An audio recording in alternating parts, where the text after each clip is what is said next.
Bismillahirrahmanirrahim. Kışın gelip havaların soğumasıyla birlikte hayırseverlerimizin bizlere bağışlamış oldukları kışlık giysilerimizi aldık. Şimdi ihtiyaç sahibi Suriyeli kardeşlerime dağıtmak için geldik. Rabbimiz bu hayırseverlerimizden ebeden razı olsun. Böyle dualı hayırseverlerimizin sayısını artırsın. Selam ve dua ile Umut Kervanı Tarsus.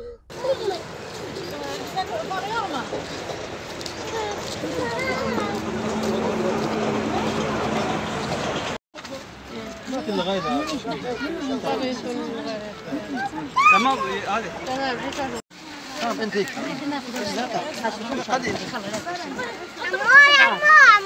تعالي هاي هات انتوا شركتكم تابعه شنو؟ الجمعيه الخيريه؟ جايبين لنا هدوم؟ جيبوا لنا شيء